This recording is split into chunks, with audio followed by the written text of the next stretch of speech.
determine the payback time for replacing a motor with a high-efficiency model, you will need the cost of the new high-efficiency motor, the expected annual energy savings, and the annual cost of electricity. There are several high-efficiency motor options available to replace a 40-horsepower motor. The cost will vary depending on the brand, efficiency rating, and other factors. A 40-horsepower NEMA premium motor will cost approximately $2,500 to $3,500. A 40-horsepower IFA Super Premium motor will cost approximately $4,000 to $5,000.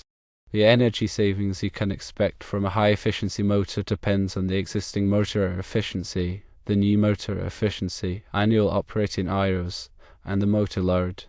To estimate potential energy savings, you can use the following formula: energy savings in kilowatt hours equals annual operating hours times motor load in kilowatts times old motor efficiency minus new motor efficiency.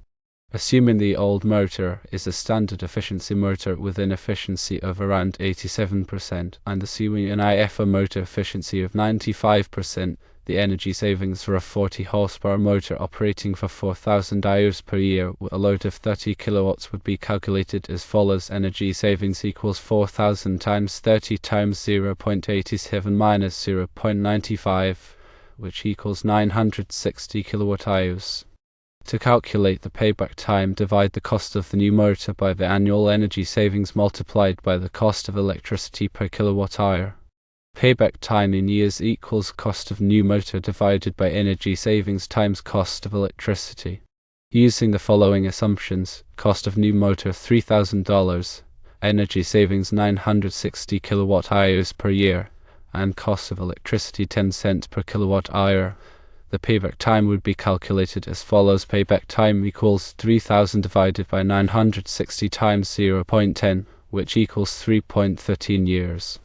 In this scenario, the high-efficiency motor would have a payback time of approximately 3.13 years. It may be cost-effective to replace the current motor with a high-efficiency model. The actual payback time will depend on specific factors such as the motor's actual efficiency, operating conditions, and local electricity rates.